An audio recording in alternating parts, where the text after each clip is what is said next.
Okay, good point to bring up. Anybody want to comment on that before we move on? I just, so what the brother was saying is exactly 100% right.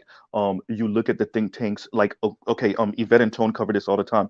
When they talk about squeezing the government, I want you to understand that's a direct attack on black people. When they, we're many of us are employed by like the post office and stuff like that. So when they want to crush the post office, understand it's a direct attack on you.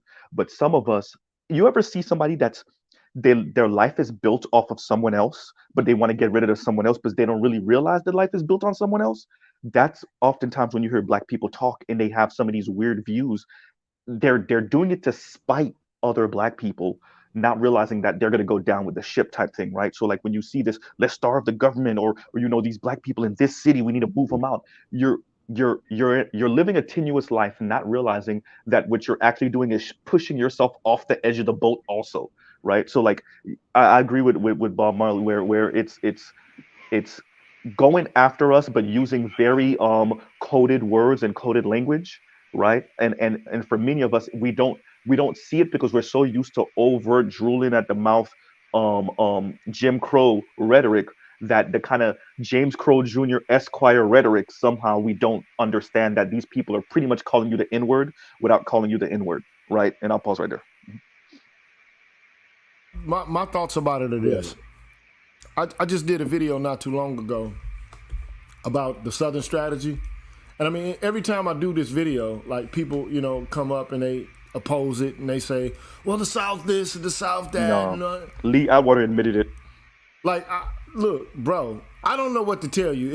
If a white boy says, I'm going to play it, okay? So, because I don't want it to be said. Thank you. I don't want it to be said that I didn't inform you, because I'm telling you outright, and I got to let the ad move past so I can actually play the audio. Sorry, I forgot. So, but I don't get what you don't get. Like, if a white person tells you this is the sort of shit we're doing in order to abstract away from race, but to still maintain, on the back burner that we are talking about race, and you still... Someone's background. Okay, I don't know whose background is actually doing that, making it... Okay, yeah, I got you. A lot of hissing or whatever. Okay, but look, if you don't get that these motherfuckers are employing what's called the Southern strategy, I don't understand what the fuck you don't... Like, you are ignoring it because you don't want to acknowledge it. You just don't want to know it. Okay? You just want to believe that white people speak at face value, and they never have. These people are like, they speak with a forked tongue. I'm not trying to say everyone does, every one of them does, but come on, let's just be honest, man. If they say, look, we're talking about race, but we're not talking about race, and then you say, well, no, they're not talking about race. I'm like, what the fuck? What are you talking about, man? Do you just want to believe anything, or do you want to be like, you want to believe the truth? What do you want to do? So here's what he says. Here's how I would approach that issue as a statistician or a political science, or no, as a psychologist, which I'm not, is how abstract you handle the race thing. In other words, you start out, and now y'all aren't quoting me. I won't do it. You start out in 1954 by saying nigger, nigger, nigger. By 1968, you can't say nigger. That hurts you. You start off when? 1954, I think he said. 54, you're saying nigger. Mm-hmm. By the time you get to 68, you can't say that anymore. It hurts you. Mm-hmm. So basically, you're saying nigger, nigger, nigger, but you're saying it in a different way. Mm-hmm. Now, if you want to believe it, you can. If you don't want to believe it, you can. Okay? But if they're telling you, he's not hiding it. He's coming out and saying, this is how we're saying nigger to you. This is how we're creating policies and the nomenclature we're using to fuck you. And then principally, I like the Milton Friedman School of Economics. And I by the like way, the Chicago School of Economics. Like, that shit is designed to stick a dick in you, nigga. Yeah. Gigi, let's not... And I want to, real quick... but hold on, he ain't done speaking, so... I just was going to tell people who Lee Atwater is. Okay, go ahead. I'll say it afterward. Okay, yeah. Mm-hmm. So you say stuff like force busing, states' rights, and all that stuff, and you're getting so abstract now. You're talking about cutting taxes and all of these things you're talking about are totally economic things, and the byproduct of them is blacks get hurt worse than whites. Mm-hmm. And subconsciously, maybe that is part of it. I'm not saying that, but I'm saying That is that if it is getting that abstract and that coded, that we're doing away with the racial problem one way or the other. You follow me? Because obviously sitting around saying we want to cut taxes, we want to cut this, and we want is much more abstract than even the busing thing. And a hell of a lot more abstract than nigger, you know. Yeah. So any way you look at it, race is coming on the back burner. Yep. So they telling you, they're telling you, cut taxes, force busing, states' rights. All black. It's it's nigger talk. Mm-hmm. But you got niggas like, what's the Candace Owens? Yep. Yeah. Officer Tatum? Yep. Oops. You got, I mean, I'm just keeping it real. Like, I mean, these guys they're entitled to think what they want, but the Hodge don't be twins, naive, all of them. motherfucker. But she's not actually thinking for herself. She works for Daily Wire, which is funded by the Koch brothers. That's how. That's Ben Shapiro's joint. It's but just come on, man, don't do that. Don't daffy dance. Right. But I just wanted to tell. So Lee Atwater wasn't a nobody. That was one of Reagan's most trusted aides, right? So when you hear him speak, don't think it's just some random person, in the Republican Party. By the way, the Democrats was playing their own game too. If y'all ever heard what Johnson said also about having these niggas vote for him for 100 years or something like that. He said a century or something. So so both of these parties, and then Nixon also got said crazy stuff about selling them on capitalism and do for self, which he said to Mitt Romney's dad, George Romney, because George Romney was his HUD secretary when he was president. So like all of these, remember who we're talking about? We're talking about presidents and their aides. All of them got quotes talking about how they're going to screw black people without actually being so overt about it, right? So you're not talking 1950s in your face, segregation today, tomorrow, and forever. No, you're talking about like Lee Atwater saying, getting so abstract with the language, but that and in the end of the day really hurts black people, right? It might take down some white people that's close to us or that's on the bottom, but it really destroys you, and that's the whole point of the matter. And I'll pause right there. Yeah, I think that's exactly right. But the problem is that you got black people who co-sign that shit. Like, and I'm like, dude, like, wake up, man. Like, why are you taking what these people say at face value? Like, I mean, like, have they given you crackers and crumbs or some shit? Like, you got a secret, like, pig foot package and shit that you get every week or some shit? For some of these people, yes. And for some of these people, no. And I don't know if I would attribute it all to ignorance, because some of these people are actually well-read and they're just poor Facts. people. And they might not even be poor. They might be middle class or upper middle class / rich. And these people play into, like, I don't know,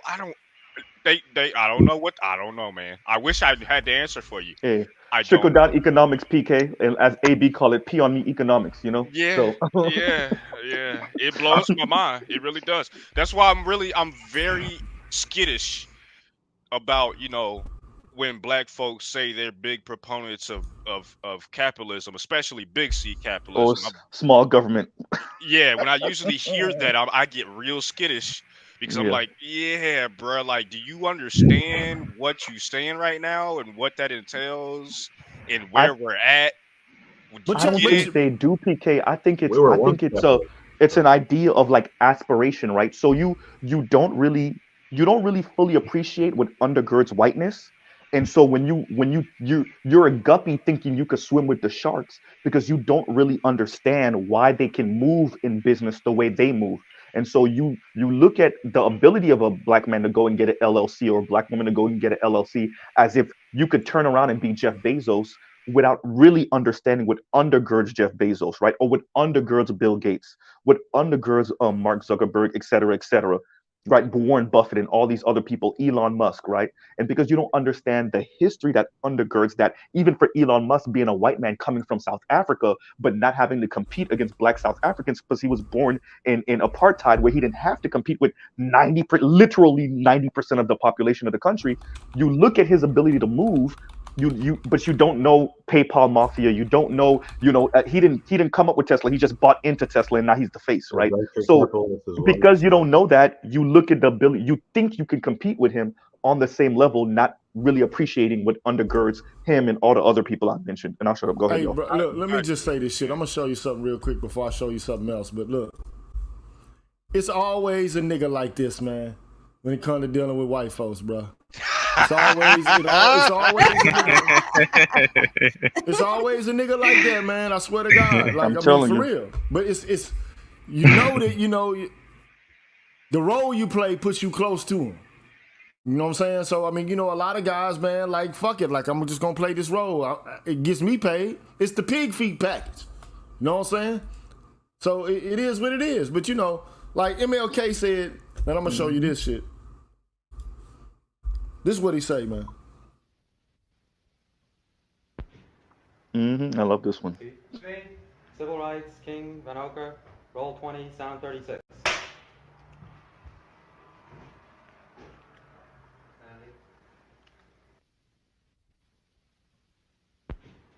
Dr. King, this church is as good a place as any to go back over your commitment to the civil rights movement. When you went out from here into university and then you went to Montgomery, Alabama and started the bus boycotts there, what was the philosophy of the civil rights movement as you saw it then, more than 10 years ago? Well, I would say then the philosophy was that we must go all out to use legal and nonviolent methods to gain full citizenship rights for the Negro people of our country. Now, of course, that particular struggle and that philosophy centered on breaking down all of the barriers of legal segregation. So I would say that in that period, the basic thrust for the gaining of citizenship rights for Negroes was to end the humiliation surrounding the whole system of legal segregation. Dr. King, was there something peculiar to the place where you started and the kind of people you attracted? I mean by that, there was a strong attachment on the part of your parishioners in Montgomery to the church. They were older people, weren't they? Yes, I would say by and large they were older people who participated in the boycott because they were the ones using the bus more than anybody else. And Montgomery was a community predominantly church-centered, so that it was very easy to get to the vast majority of Negroes because they were in some way connected with a church in the community. Was there, in addition to your commitment to the idea of nonviolence, wasn't it also the only thing you could do, the white community having the monopoly on violence, that if you had tried violence, they would have met it with violence? It was the only device open to you, wasn't it? Well, I'll put it another way, that morally, I was led to nonviolence because I felt that it was the best moral way to deal with the problem. We were seeking to establish a just society.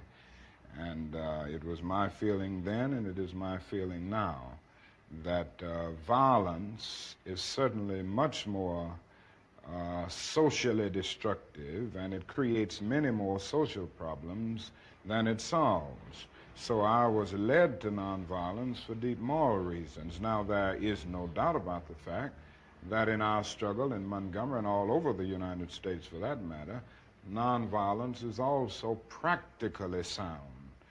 It would just be impractical for the Negro to turn to violence. He has neither the instruments nor the techniques of violence. We are about 10 or 11% of the total population of the nation, and I would say we're about 1 tenths of 1% of the firepower. So it would just be totally impractical and unwise and unrealistic for Right. the Negro to think of violence. Well, I saw this in the beginning in Montgomery, but this wasn't the basic reason that I turned to nonviolence and that I believed in it as a philosophy.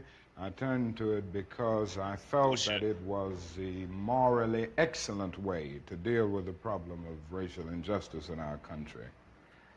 Is there something about nonviolence that made it, and I use that in the past tense, that made it more useful among Southern Negroes than the ghetto Negroes of the North? Well, damn. I wouldn't say there's anything that makes it more useful to Southern Negroes. I think it is true that we've had more nonviolent movements in the South because the problem for many years was more crystallized and, in a sense, more visible in the South. We didn't have many civil rights activities on a massive scale in the North until 3 or 4 years ago. So I would say that we just haven't had a chance to experiment on a broad scale with nonviolence in the Northern ghetto. I have the feeling that nonviolence is as applicable and workable in the Northern ghetto as it is in the South. Now, there's a larger job there. The frustrations at points are much deeper. The bitterness is deeper. And I think that's because in the South we can see pockets of progress here and there. We've really made some strides that are very visible, and every Southern Negro knows that he can do things today that he couldn't do 4 or 5 years ago. Wherein in the North, the Negro sees only retrogress, and he doesn't find it as easy to get his vision centered on his target, the target of opposition, as he does in the South. Consequently, this is made for despair and at many points cynicism, a feeling that you can't win, and it simply means that we've got to develop in the North a massive job of organization and mobilizing forces and resources to deal with the problem in the urban ghettos of the North, just as we've done it in the South. Well, in the South, particularly in Alabama, you had visible villains, Jim Clark, Bull Connor, cattle prods, police dogs. But in the North, you don't have those visible villains. Isn't it hard to get your people aroused and directed at something that isn't visible? Well, that's exactly right, and this is what I was saying when I said it's harder to see a target. In the South, in the nonviolent movement, we were aided always, on the whole, by the brutality of our opponent. It isn't the same way in the North. The other thing is that you don't have legal segregation in the North as you do in the South. So it is much more difficult to get people to see exactly what you're doing, but it isn't an impossible job. It's a hard, it's a tedious job at times to get people to be aroused from their apathetic slumbers, but I still feel that Negroes in the North can be motivated just as they were motivated in the South. And I think as time goes on with the growing economic deprivation in the Negro community, it will even be easier because people will come to see that not only is something wrong in general, but something is wrong in particular in their own economic and housing situations. Well, what is it? I mean, how do you find it? It's very subtle in the North, is it not? It's subtle, but it's becoming much more visible. Anybody can see that the schools are more segregated in the North today than they were in 1954 when the Supreme Court rendered its decision declaring segregation unconstitutional. Anybody can look around the ghetto and see that ghetto schools are predominantly segregated and devoid of quality. Anyone who moves through a major ghetto of our country will see the housing conditions. People don't have to be reminded that they are forced to live in slums in many instances, and they're often rat-infested, vermin-filled slums.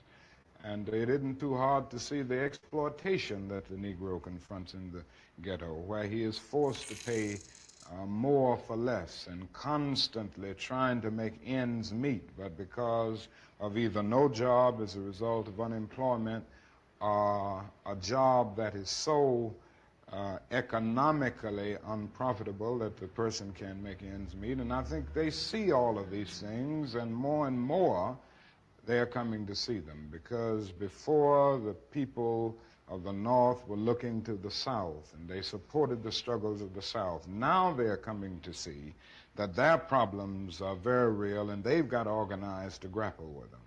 Was there something hypocritical about the fact that the South existed and the North could point the finger, and then when the Civil Rights Acts were passed in the early 60s, you couldn't point the finger anymore? Well, there was no doubt about the hypocrisy of large segments of the nation on the whole question of racial equality.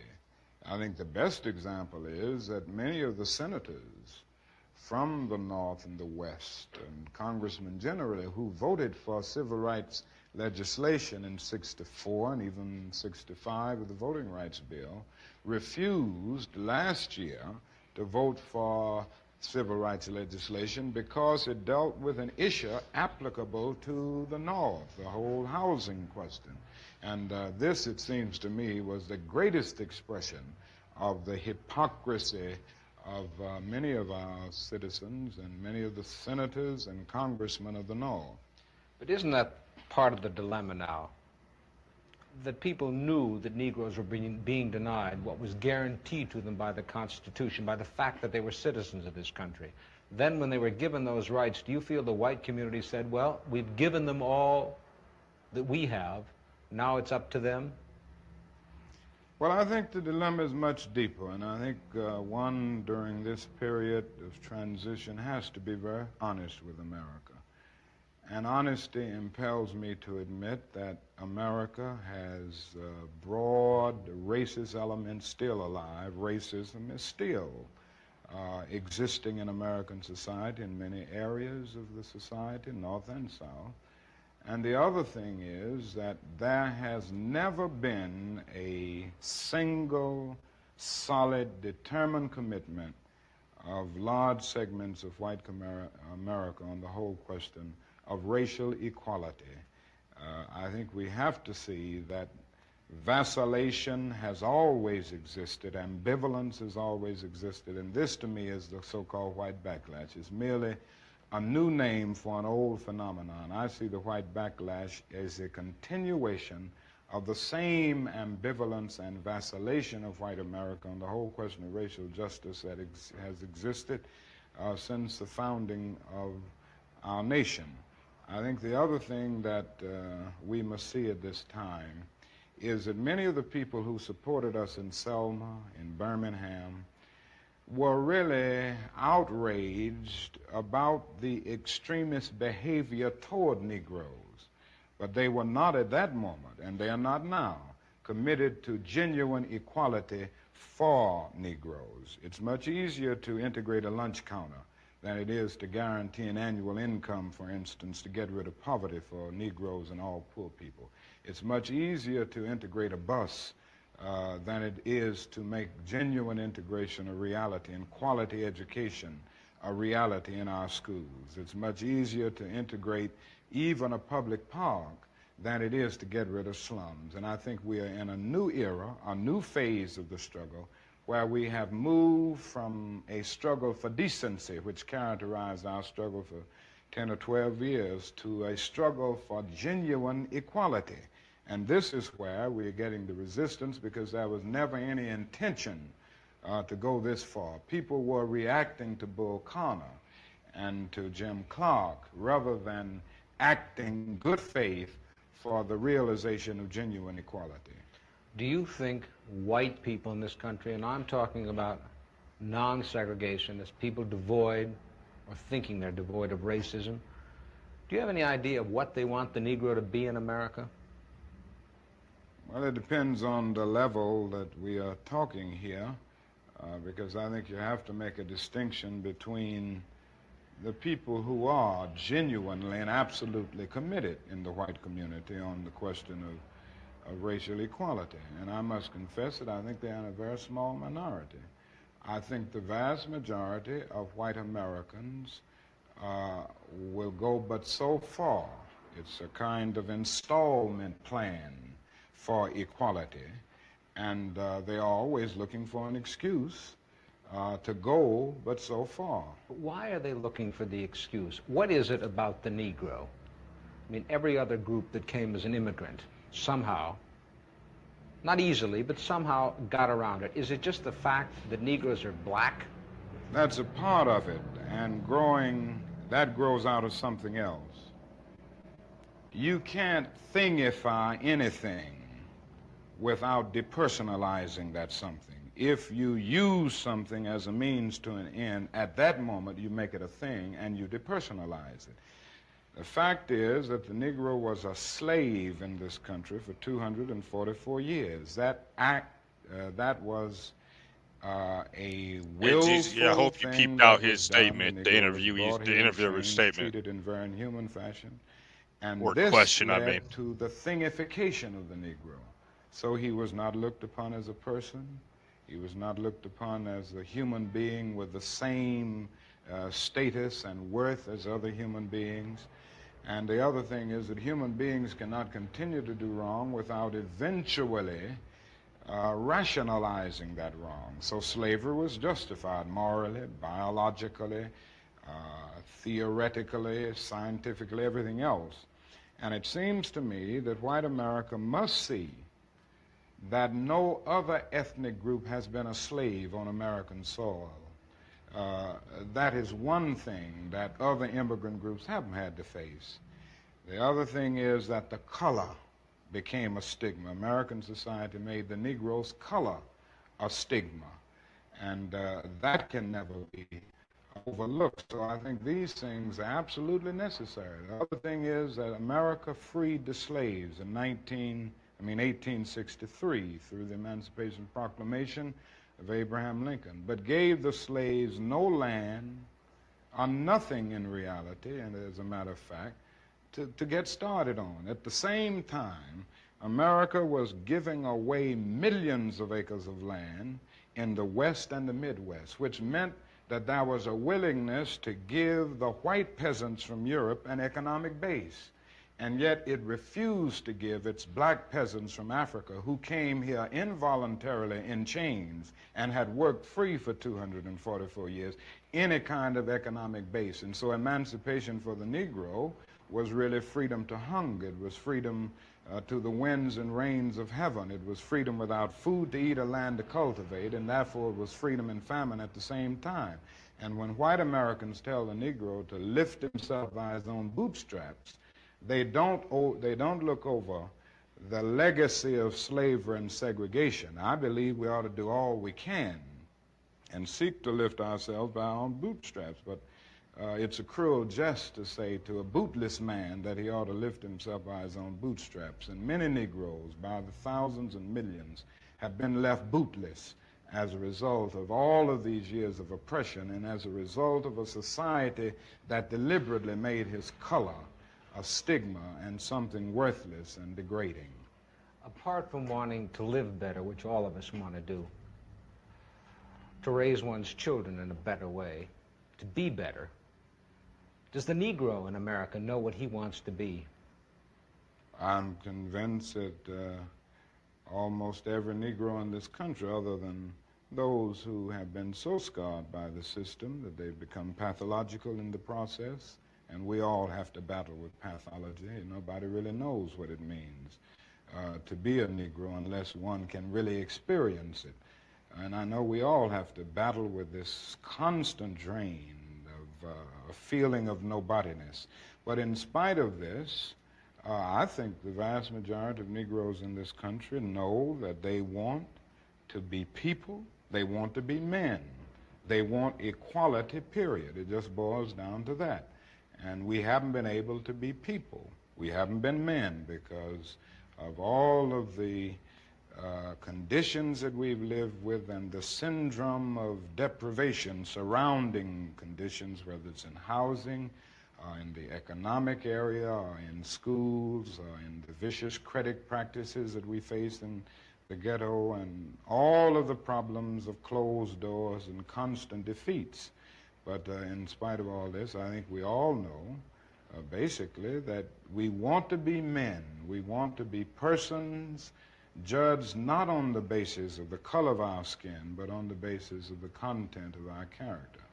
But you know that many young Negroes don't want anything that smacks of the American white middle class. But do they want something that smacks of whatever is the black middle class? Or do they just not want bourgeois values, which after all are the basis of this democracy? Well, I think we have to see what they are saying. I would be the first to agree that integration does not mean giving up everything that has an Afro-American taint, so to speak, a background.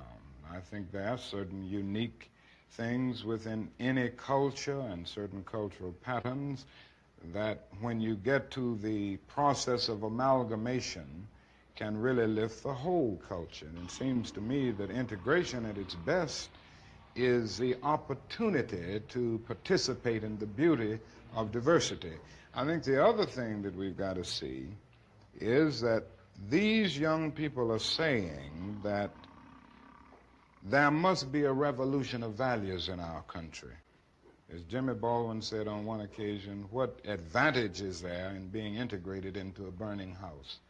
And I feel that there is a need for a revolution of values in America, because some of the values that presently exist are certainly out of line with the values and the idealistic structure that brought our nation into being. Unfortunately, we haven't been true to these ideals, and many of the values of so-called white middle-class society are values that need to be reviewed and re-evaluated, and in a real sense, they need to be changed. So I think the young people in the Negro community who are raising these questions are raising some very profound questions about our total society. In other words, they are saying that there must be a restructuring of the architecture of our society where values are concerned. And with this, I would agree with. So in the quest for integration, I think we can offer our whole nation something, because there are three evils in our nation. It's not only racism,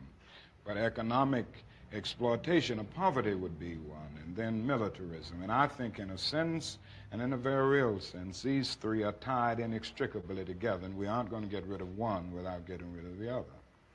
When you stood on the Lincoln Memorial that day in August, '63, and you said, "I had a dream," did that dream envision that you could see a war in Asia preventing? I know he talks extensively about what's going on in Vietnam back in that day. I don't have a need, I think, to go into all of that. But I showed the video precisely because I wanted to demonstrate that for King, the easy part was the civil rights struggle, like the one that we all acknowledge and the one we all see about all the marching in the South and, you know, integrating lunch counters and being in public spaces and reacting to like upfront ostentatious racism. That was the easy part. That was the part that was simple. That was the part that was like a piece of cake. But then he realized, I mean, you know, he acknowledged this game has just begun. We got work left to do. Yeah, I mean, things are ostensibly better in the South, but they're not where they need to be. We need to worry about economic exploitation, debilitating credit exploitation or usury in the ghetto. We need to talk about housing in the ghetto, in the North.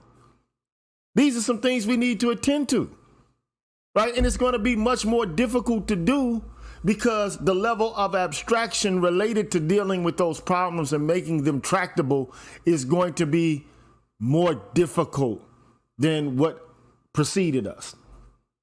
But he had hope that like the black folks in the North would see it for what it was, or at least how he saw it. And I perceive it that way as well. That's why I continue to talk about systems and structures and things of this nature.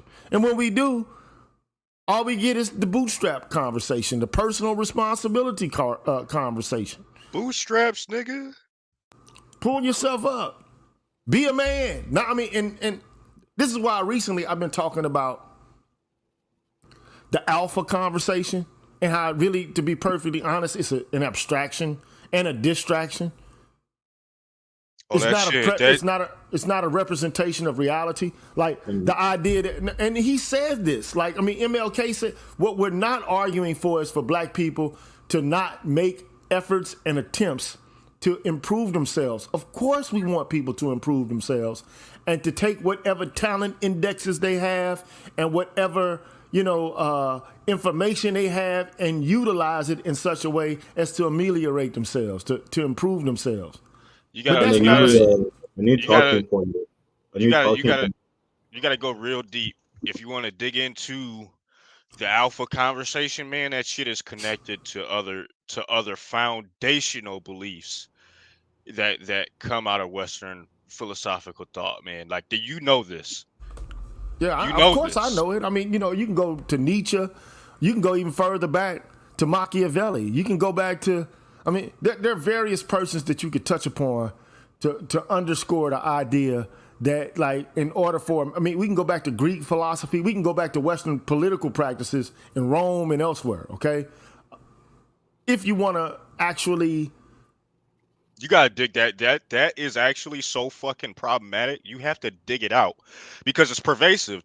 So pervasive, in fact, that it's tied intrinsically to the foundations of this nation, bro. It's fucked. But this is what I will say. This is one thing here's why I say yes and no. Like, take, for example, the phrase e pluribus unum. Out of many, one. Okay, and also take the gesture of somebody like George Washington, who, for all intents and purposes, he could have been the king of the United States. I mean, they were ready to crown this motherfucker. Like, you are our dictator, you are our emperor type shit. And he said, I will not do that. I will not govern this country indefinitely. I want it to be a true republic and a kind of polity in which power is shared amongst the citizens. Now, of course, we weren't declared to be citizens at that time. I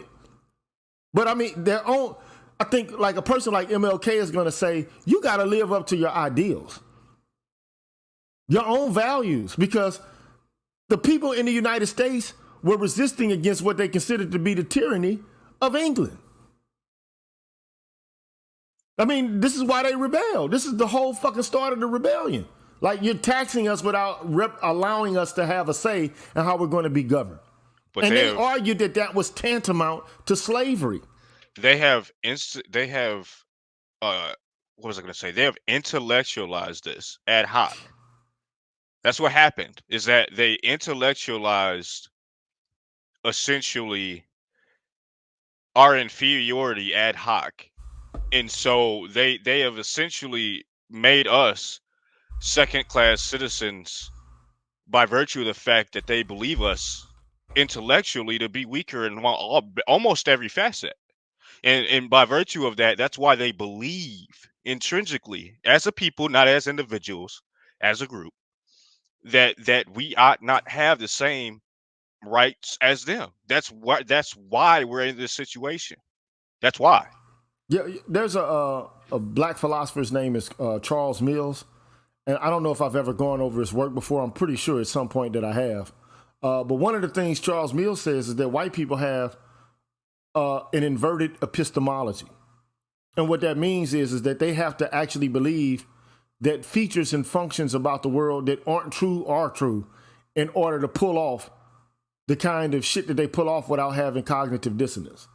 I mean, and King talked about this. Like, I mean, he knew, like, white people have to believe lies about black folks because they thingify you to justify their exploitation and the horrors and the atrocities that they subject you to. They have to lie about it. They have to objectify you to the point where you're an object. They have to make you into a thing as opposed to a human being in order to justify the atrocities that they pull off on you. That's it.